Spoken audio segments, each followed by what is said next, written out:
Good morning, good afternoon, and good evening to you all. And thank you for joining the Co-ops Delivering Inspired Creativity webinar. My name is Ali Rahman. I'm the VP of Growth at Stocksy and your host today. Whilst we have several interesting conversations during this webinar is also a recognition and a celebration of cooperatively owned creative businesses in line with the United Nations Year of the Co-op. On that note, one such cooperative is Stocksy, and I feel really privileged to introduce us. We are an artist-led creative media cooperative, a resource where you can get all your stock or custom visual needs. We are an artist-led creative media cooperative, a resource where you can get all your stock or custom visual needs. With over 1,900 artists dotted across 86 countries, we are on a mission to prioritize fair pay, originality, and creativity. We've got a packed agenda for you today. Our panel explores the momentum behind co-ops in the creative space, offering real-world insights from those building worker and artist-owned firms, and reimagining what creative work can look like in a decentralized, digital-first world. On that note, let me introduce our panelists for today. We have Jason Weiner. He's the principal of a boutique law and business consulting firm, and also a co-founder of Colorado Cooperative Developers. He's also the moderator of our panel today as well. Thanks for joining.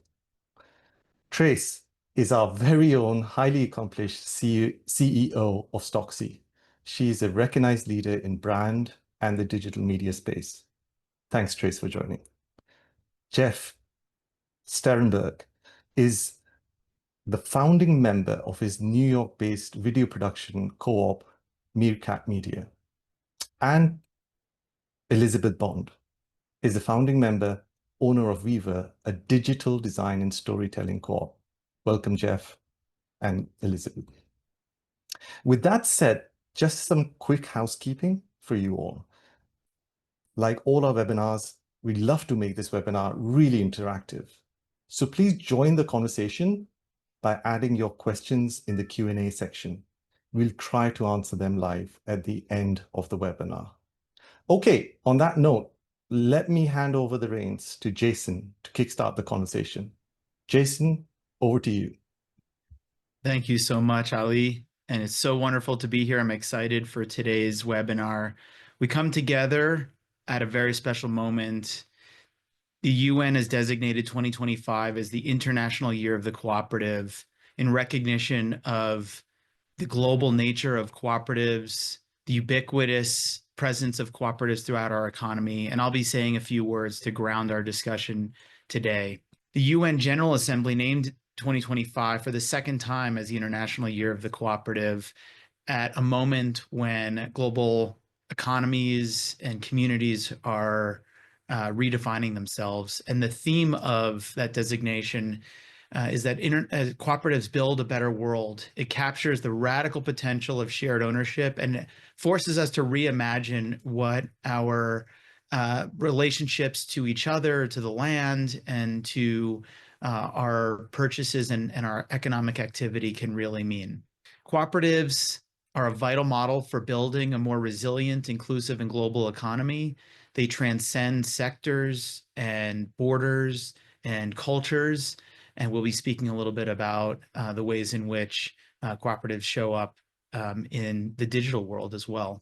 So what is a cooperative business? For many of you listening today, it may be a new concept. It's an age-old business model that I'm excited is experiencing a renaissance and a reimagination really over the last 15 years.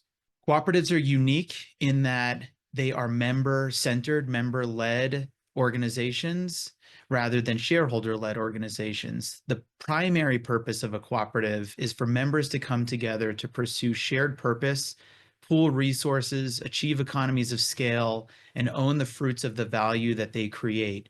There's a virtuous cycle to the participatory activities of members in a cooperative that build something together, and those who build and collaborate stand to benefit from that collaboration. These are businesses that are owned by those directly involved, and each has a say in how the business is run. These are business models that incorporate social democracy and shared governance at a time when political governance is really under attack. Some of the defining traits of cooperatives, they align and involve the sharing of risk and reward through economic participation. That's through a system called patronage, which is defined by the value of goods or services created or purchased through the cooperative, not money invested. Cooperatives are operated according to people voting, not dollars voting.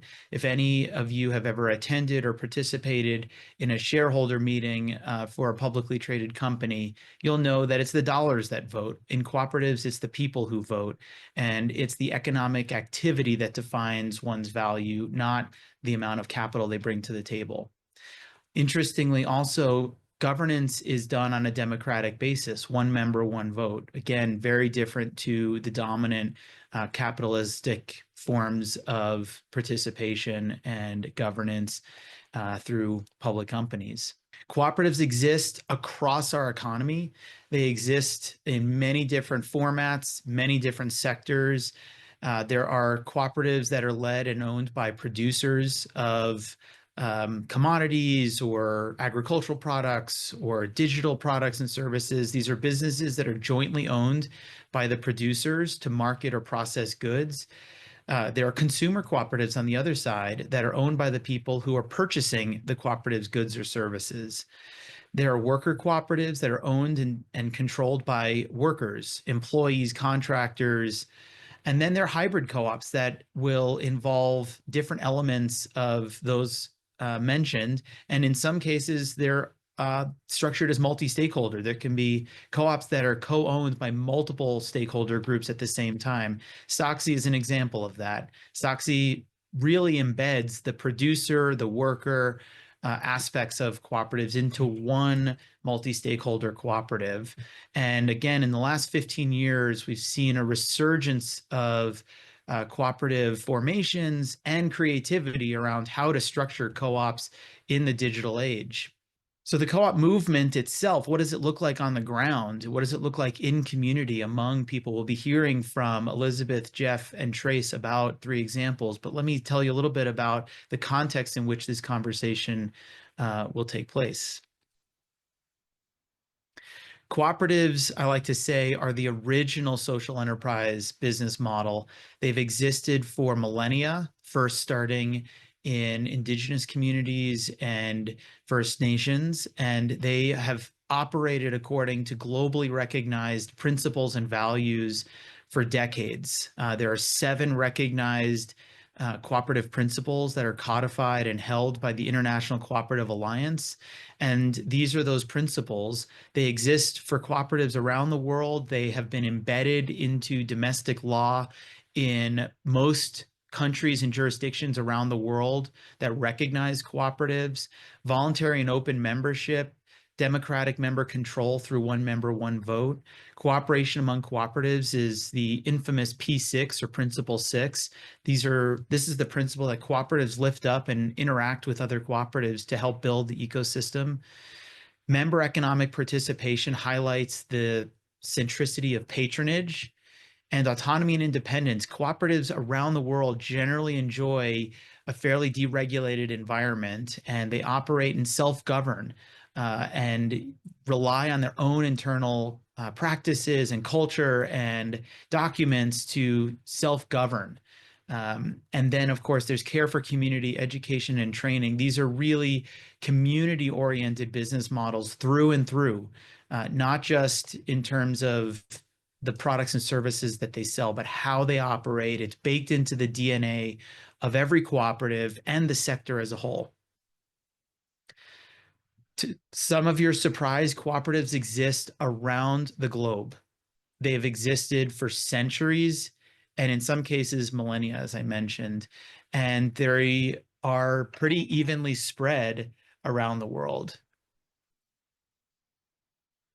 Cooperatives are really focused on moving us from an extractive world to a world of equity and sharing and collaboration. The cooperative model is really here to help try to move us beyond the tradition of shareholder maximization and the era of burnout and extraction and the loss of control that we all experienced after the 2008 financial meltdown. And the response has been invigorating and full of creativity. Cooperatives are reclaiming value creation and value recycling through shared equity and ownership and democratic decision making. Cooperatives offer significant documented data supported advantages in terms of job quality and satisfaction, productivity, resilience, surviving economic downturns with greater resilience, offering higher overall financial sustainability. And as a growing movement, this is business done unusually, and I'm excited to get to our speakers here in just a moment. And so the common thread, this is not just a movement within cooperatives, this is a movement across the business landscape involving everything from B Corps to ESOPs to perpetual purpose trusts. The entire landscape of business is rethinking underlying business models and its focus on short-term profitability. And the creativity that we're about to witness and appreciate comes from that autonomy, the underlying sense of purpose and fulfillment that members report and experience in cooperatives. So let's open our minds and open our eyes and sit back and enjoy and be inspired by the creativity of the cooperative model. And we'll be hearing from our panelists here in just a second.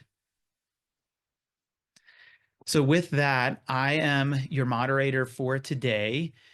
We have three wonderful speakers, and I'm going to start by asking each speaker to introduce themselves, introduce your co-op, tell a little bit about your founding story, and we're going to start with Jeff and move on to Elizabeth and then Trace. Jeff, I'd like to invite you to introduce yourself. Hi there. It's really exciting to be here. Thanks everyone for being here. So I'm Jeff Sterenberg. I am a co-founding member and worker owner of Meerkat Media. I'm also a film director, producer, editor, cinematographer, a little bit of everything. And so Meerkat Media is a worker-owned production company. We do all kinds of video production, mostly documentary type stuff for all kinds of clients. And we are also we support a arts collective, also under the name Meerkat Media. And that is also a sort of self-run, there's no money involved there, but it's a self-run artist organization. And we support each other and share resources, which is very in line with a lot of the co-op stuff we've been talking about. So we were also founded in 2005. So this is our 20th year that we're celebrating. So we'll be having some kind of events to celebrate that as well.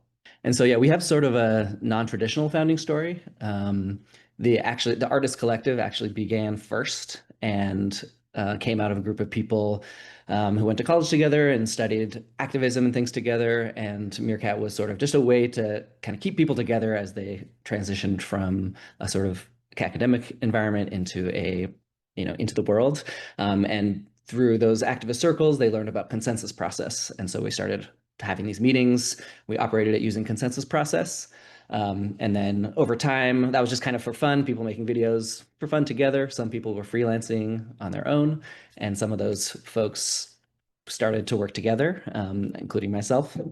And we just naturally were using the consensus process when we started to meet, and we're like, oh, we should meet and talk about the projects that we're working on. And we sort of accidentally started a business. It wasn't intended to be a money-making enterprise, but after a few years and get together and working with clients, we sort of realized we were a co-op already. And we just didn't exactly have the words for what that was. And we were operating as a worker co-op. Because we all kind of did everything together and ran everything together. And we started with about 6 people and since have expanded to 12 worker owners. Yeah, and we've been kind of operating in that way for for many years. A lot of growing pains and learning, but once we sort of learned about the co-op movement, we kind of went all in and joined all the different, the Federation of Worker Co-ops, NICNOC, the New York centered co-op organization. And we've been really into that for a very long time. And we sort of found when we kind of were trying to expand, we realized we were sort of stagnant, getting stagnant with new ideas. With new members, you get new ideas and new things and new policies, and you operate differently. And we found that, that working this way was working really well for us. But since our founding, we've worked with all kinds of clients, including we started early with Penguin Books, a lot of museums, arts organizations in the city. We've worked with Sesame Street, Netflix, PBS, and our individual members were also all artists. So the flexibility of being a co-op allows us all to also be our own individual artists and work together within that. And one of our members last year just won the top award at Sundance with her feature film debut. We just had a film premiere at the Tribeca Film Festival. So we're trying to find that perfect balance of being artists, being workers, making money. Internally, we're very anti-capitalist, but we're obviously working in a very capitalist system and industry. And so we're always navigating that and using the values that we've kind of learned and figured out together through being a co-op, and kind of that bleeds into our work. And I could keep going, but I'll pass it over for now and see what other folks have to say. Thank you, Jeff. Elizabeth. Good morning, everyone. My name is Elizabeth Bond, and I'm a worker owner member with Weaver Website Development and Storytelling Cooperative. We're a creative agency that empowers businesses and organizations to share their stories, connect with their audience, innovate, and grow. I'm joining you today from a very tiny little island in the Coast Salish Sea, just off the east coast of Vancouver Island. I'm humbled by the grace and kindness and courage of my Indigenous friends and neighbors on Penelakut Island, and grateful that they allow our family this time and space to live, work, and farm on their ancestral and unceded lands. Our family gives thanks for this privilege by growing healthy, nutritious food for our community through regenerative farming practices, helping to encourage and grow biodiversity. The hard work of farming is mostly left to my husband and my son, and a handful of incredible volunteers and farm co-op members, and that allows me time to work as creative director with Weaver. I guess I've always been quite a creative instigator and lived by the mantra of, if not now, when, and if not me, then who. When I'm struck with an idea, I'm always thinking of who can get together to make this happen. I see collaboration as an amazing way to bring together a wide diversity of perspective. And when cooperation works, it just seems like the only way to get things done. How Weaver came together, Chris and Amy and I started weaving our stories together over 10 years ago, working as freelancers on various website and creative projects, design projects. Amy would bring things to life with her artful design and amazing illustrations, and Chris's ability to really listen and connect gave our clients solutions that empowered their project goals. But even before the pandemic, I think we were all feeling fairly adrift and isolated in our creative endeavors. Lorne, Weaver's content strategist, approached us with the idea of working together on a bigger project. And this really sparked excitement for us and engaging conversations about what this might look like from an operational perspective. I was and still am so jazzed about cooperatives, and after recently developing an agricultural co-op and attending a co-op development training program, it just made sense to us all that we'd come together in this model of democratic member control and equality. Our mission would be simply do good work for good people with good people. that's how we're continuing on today. Thank Thanks, you. Elizabeth. I'm Trace Cohen. I'm been 1 year, just over 1 year in the role as CEO of Stocksy, and truly what feels more like an opportunity to steward our collective brand forward. My background is, been traditionally corporate advertising and marketing industry. In fact, I'd always been focused on purpose marketing, which is working with brands to identify their why and their North Star. And as you can imagine, that always had an element of corporate washing or greenwashing as part of that narrative. So it was, the opportunity to lead a truly purpose-driven co-op was remarkable, one that is purposeful by design. Ali had mentioned up front, we define ourselves as an artist-led creative media co-op. It's not filled with a lot of fluff, that statement, of typical vision and mission statements, because it describes who we are at our core. Our governance is our model. Fair pay is fundamental. And Jason, who is moderating and also a Stocksy board member, had said it so eloquently once, and it just struck with me. And he just said, being part of a co-op, it's a different feeling kind of company. And I'm hoping today we can convey a little bit of that truth, that it just feels different. The company is founded by Bruce Livingston. He had founded iStock. He had sold it to Getty. He was unhappy with how fair pay had not been honored in that container. He was living in Venice Beach, the typical kind of garage, Bruce's garage in Venice Beach. Dan Ross, one of our core engineers, was part of that founding team. It kind of became clear to Bruce that, it was obvious to him, right, that while he had made a windfall out of the sale, artists had got no part of that. And he wanted to address the equity side and wanted to get to a model that had a new kind of corporate structure, one where I have more shares than you do, couldn't buy you out, or I'm investing more than you do, therefore I get to say.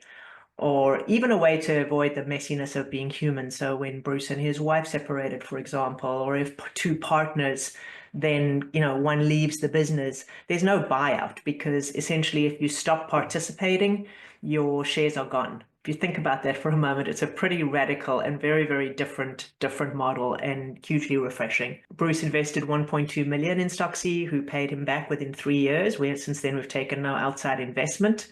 And also credit to Bruce in that he never took so much as a paycheck from the company. And that was his way of giving back to the model. But, most importantly, it's a company where the quality of the output is reflected in the livelihoods that we're able to contribute to, the good experience of working here, the great experience that our customers have working with us, and ultimately the premium nature of the creative, the content in the collection. Thank you, Trace. Well, I'm reminded and regularly struck by how the cooperative model is an emergent and organic evolution for so many folks, and particularly our speakers. It emerges from this innate desire to collaborate and relate to one another on a more human scale, at a more human level. But that doesn't mean that the scale and ambition of the organization is limited to just a small group of people. As Trace mentioned, Stocksy is now an international, has always been an international cooperative. I'd like to now turn to you to ask, how does working cooperatively shape the work that your business puts out into the world? And what does the cooperative structure mean for you and your co-owners in terms of your creativity? And we're going to go Elizabeth, Trace, and Jeff this time. Elizabeth. Being part of a co-op has really offered a more joyful and empowered work experience to our members. By weaving our skills together, we've been able to increase the size and the scope of the projects we can work on, and constantly new knowledge, skill, and confidence are born through our creative collaborations. It always feels like there's someone on the team that we can turn to, and we just don't feel so alone in our work. Like when I'm stuck for an idea or a solution that needs teasing out, we can work with one another for inspiration, and all these new ideas are shared.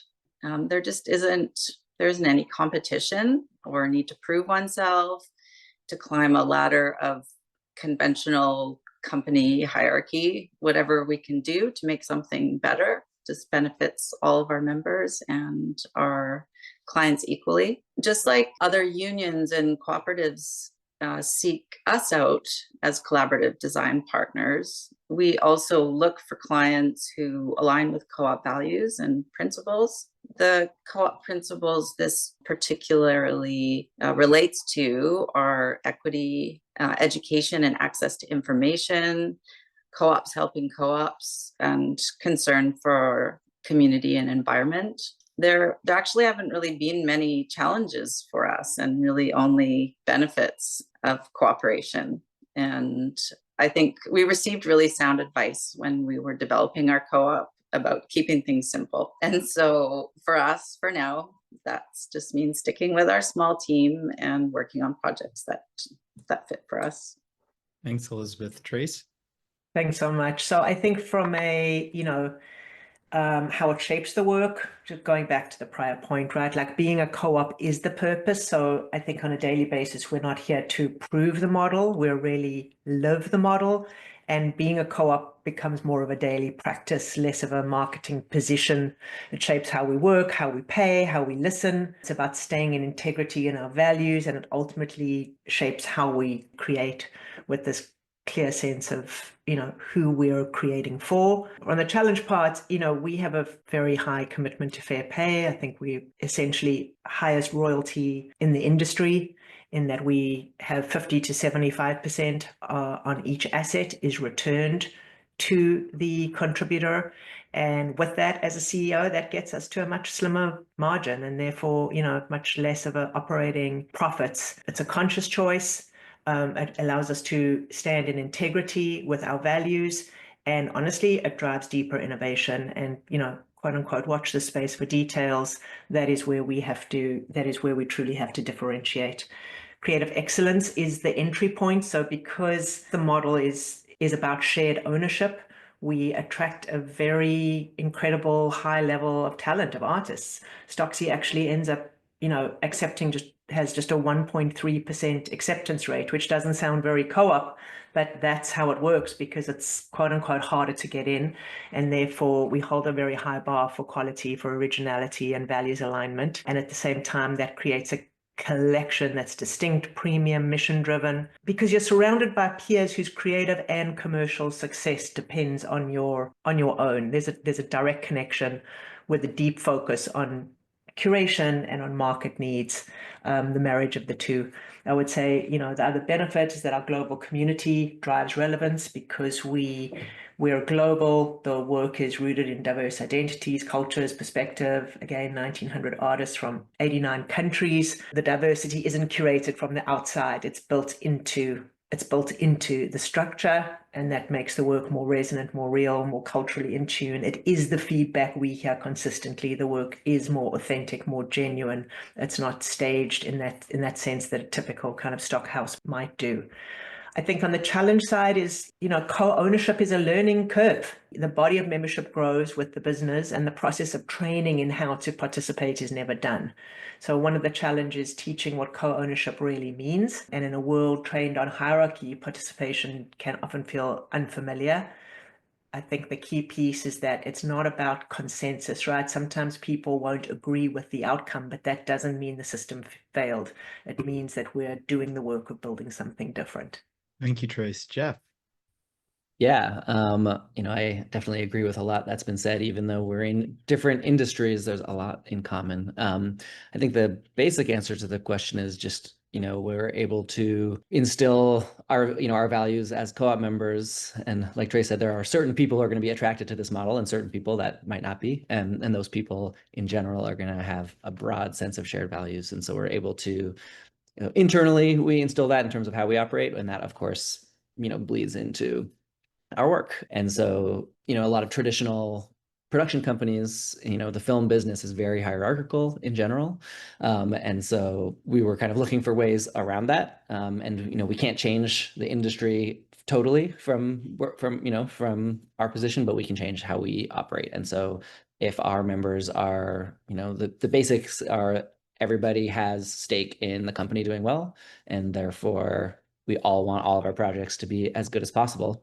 So, on specific projects, we're not all giving input on every creative decision, of course. We have roles from project to project. Sometimes someone might be directing, I might be editing, someone else might be shooting that project, but we're all invested in making it good. So we have this amazing brain trust of creative individuals to help give feedback and participate, when asked for from people who are leading projects. Yeah, there's so many different ways, but I would say, happier members, of course, means we're all doing better work. That's very basic. And because we're all in charge of the operation of the company, we can, change policies if they're not working. There are policies that we created 15 years ago when we were maybe a smaller group that don't apply anymore, or, we're a much more diverse group in all ways than we were when we started. And that means there's so many benefits to that in terms of happiness of our members. There's a lot of flexibility because we can choose to operate how we want, and flexibility is a big thing for member happiness. So, and I think having 12 possible collaborators, of course we have a large network of filmmakers beyond just ourselves, but even having a close network of 12 people to bounce creative ideas off of, work with in all different kinds of ways, in different, the different configurations of our group will come up with different cool creative ideas for projects. So it's hugely beneficial. And of course, collaboration can be a skill for some people, especially in a film industry that can be sort of auteur obsessed and focused. But that's a skill that we value, and we kind of teach each other and learn with each other as we're going forward. And and challenges, there are tons of challenges. The film industry is really, especially the documentary industry, is really hard, especially right now, and has a lot of ups and downs based on what the streamers are doing and what, where the money's coming from. We just lost all the federal funding for all these arts organizations, which are a lot of our clients. So just having people to weather those storms with is huge. If I were on my own, I'd be miserable. And so I just know for myself personally, it's a huge benefit to have a whole family of people to kind of work with on anything. It's just amazing. There's no question that the output of an organization that's rooted in integration, alignment, purpose, and holism is putting out better, higher quality work, and that it speaks for itself.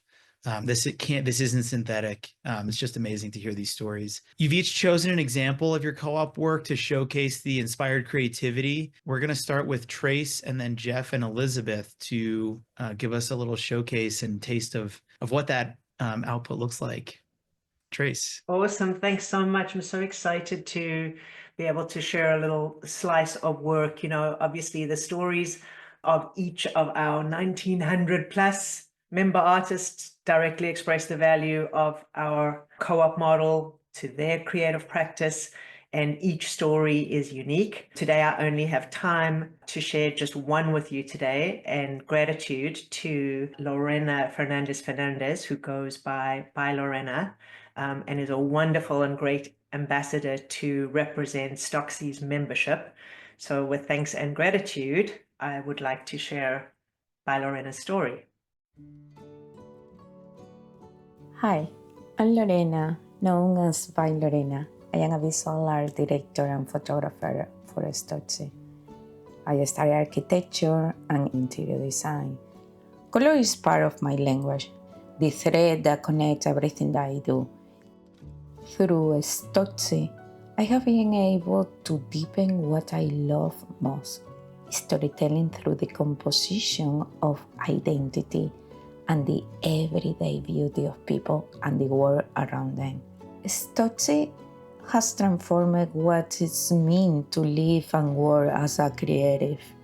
It means creating with honesty, deep, and intention, making your life and your work part of the same creative flow. That is only possible in a structure built on transparency, collaboration, and mutual respect. For me, being in a co-op feels like being part of a family business. I come from that kind of background, my roots in Spain, my childhood in Venezuela. When there is a project, everyone joins in.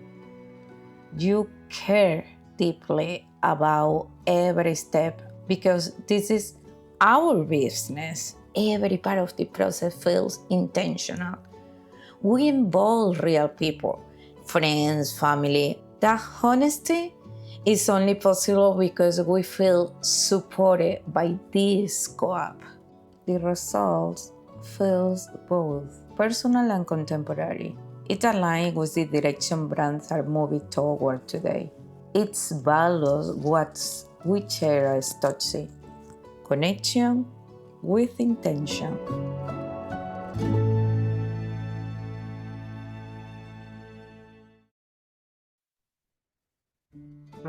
That touched my heart. I'm sure it touched all our hearts so deeply. Thank you so much, Lorena. Thank you for that, Jeff. So I'm going to show a trailer for a film that was directed by one of our members and worked on by many, many of our members. It's not a client project. If you want to see that work, you can check out our website. This is a decade-long feature documentary project. I'm going to put the link in the chat too, in case the playback's a little choppy if you want to watch it on your own, but it is a trailer for a feature doc. A group of investors is expected to close a deal in October, giving them control of Industry City, the 16-building complex along Brooklyn's waterfront in the Sunset Park section of Brooklyn. When you come here, it's like, gee, there's this hum in the air. There's something going on here. They're transforming the neighborhood.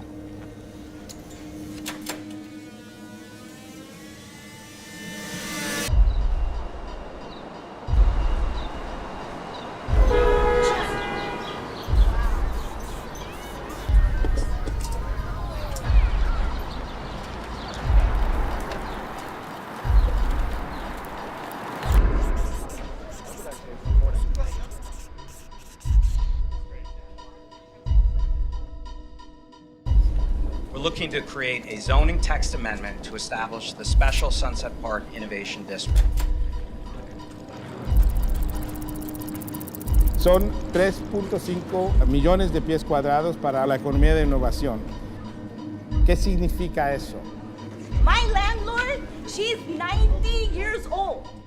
God forbid if she were to pass and they sell the house, where is my family going to go? These developers, they're preventing the largest significant maritime industrial area in New York City from building for a climate future.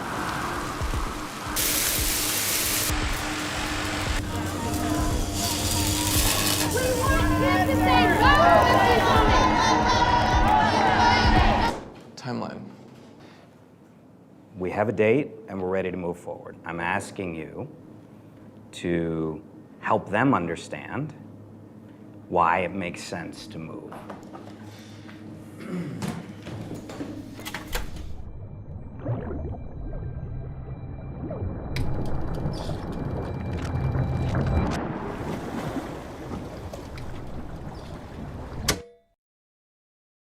That as a feature that brought together, it's the neighborhood that we lived in, this huge development project. We followed these amazing democratic processes over, I say amazing in quotes, challenging processes over almost a decade.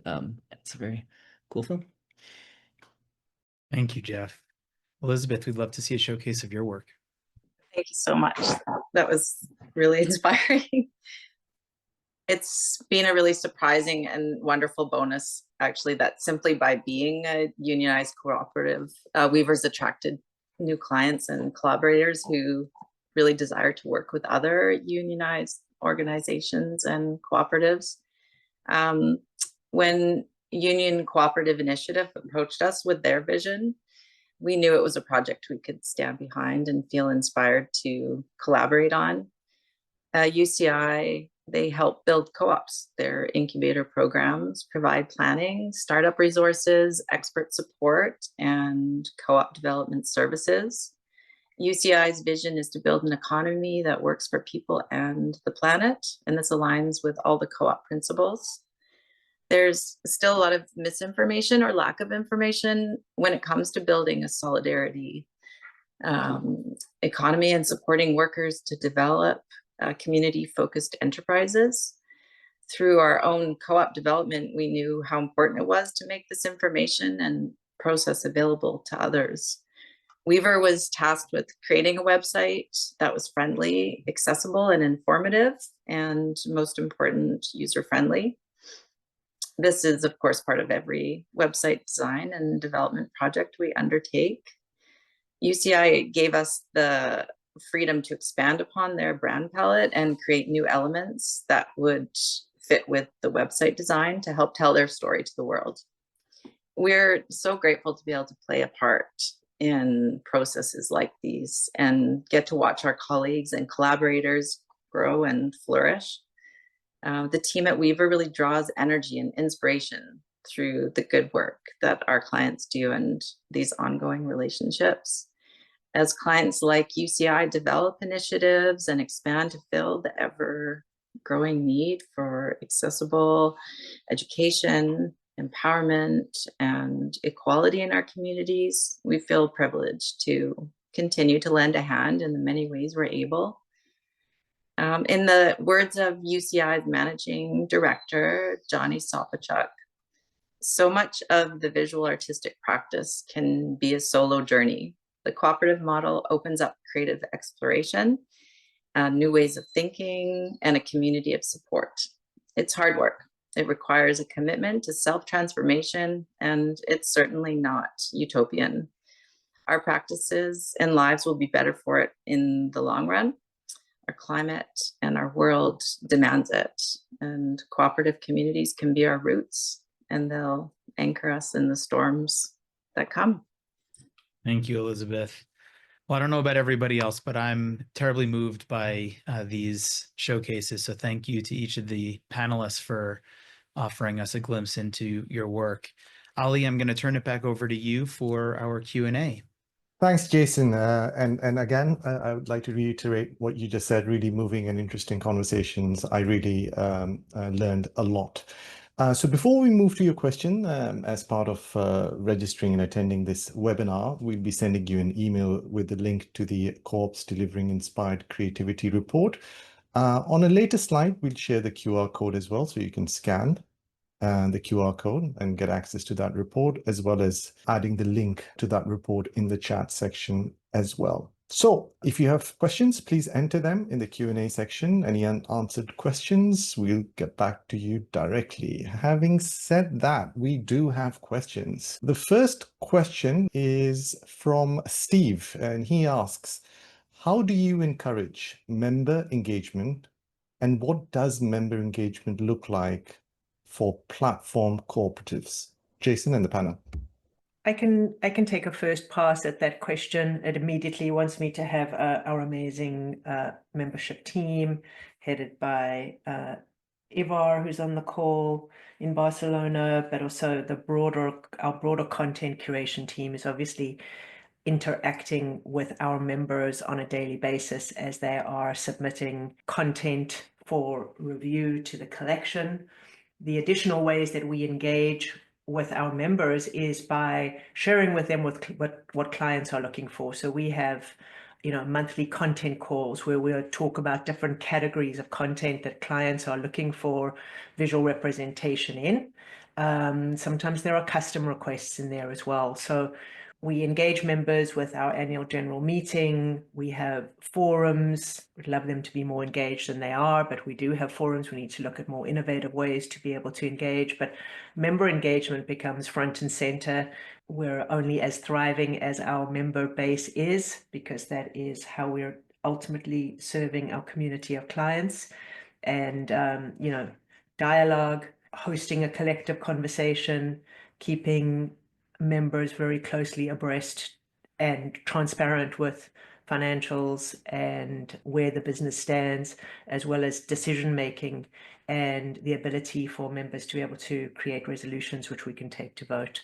So those are some of the ways that we engage with our member community. Anyone else would like to answer this question? I just want to tie it back to the cooperative principles. Again, one of the cornerstones of the cooperative model is education and training, and cooperatives engagement, member engagement is really a two-way street. What other business model on earth has it as a priority to educate and train its owners to be good owners, to be good civic, economic citizens in the cooperative? And the corollary to that is transparency and governance. So with the right of governance and voting and participation comes the responsibility to be educated and trained and become competent in the business of the cooperative as well as the cooperative model itself. And that's a powerful dynamic that no other business model on the face of the planet can promote. Fantastic, fantastic. We'd like to move to the next question that comes in from Simon in Brooklyn. As a traditional solo person, freelancer or contractor looking to work cooperatively, what are the pointers for seeking out cooperative work models? And thank you for the webinar. You're most welcome, Simon. So question to the panel. Anyone would like to take that? Elizabeth, Jeff? I can, since it's a Brooklyn-based question, I can then. Yeah, I think, the film industry can be very isolating, certainly. But there are lots of great, especially in New York, and I'm sure all over, there are lots of amazing film organizations, such as the Brooklyn Filmmakers Collective, places called Union Docs. Union Docs is both a exhibitor and a community, and they run workshops and do all kinds of things. DCTV, which is Downtown Community Television, which has been around for 50 years in an old firehouse in Chinatown in Manhattan, does tons of workshops and community events and screenings. They just opened the first doc-only theater in the city. So that would be a place to start, is to go, see what's going on, go to those kinds of events just to meet people. And I'll admit that it can be hard. When we first opened up our membership, it was really hard because it's sort of like having someone join your family. So it has to be, you have to vet people that you're going to work with to some degree before you are going to commit to, starting a business together. But I would say as a very starting place, those kinds of places are where you're going to probably meet people who might be open to that kind of thing. Great. Anyone else would like to take that question? Okay. Really interesting question, and probably segues nicely onto the next slide as well. What resources are available for folks interested in developing or transitioning a business to a co-op? Any recommendations, Jeff, Elizabeth, Jason, Trace? I'd be happy to share some of the resources that were made available to us. Through, at least in our area, through Van City, which is a cooperative credit union. They wanted to support co-op development, and so they offered some incredible training programs. So I was able to go and spend 3 days and learn all about the different models and connect with other folks who were also in that transition period. So I think collaborating and cooperating and connecting with other groups is a great way to learn about what's working. And there's just such a vast amount of different ways that a cooperative could be developed. There are co-op developers who are just wonderful folks who are so well versed and can offer their support. And there's often sort of technical training grants that can be made available in that. So for Weaver, we just felt like there was support all around, and it was able to happen really quite quickly. So I think turning to maybe some of the worker support cooperatives or organizations, they can definitely point in the right direction. Brilliant. Thank you, Elizabeth. One last question before we end the webinar, and it's a good question. Have there been instances where member interest clashed with what's best for the long-term future of the cooperative? How should these be handled? A quick round robin, any tips? I will surface the existence of tension is a sign of engagement. It's often a sign of health.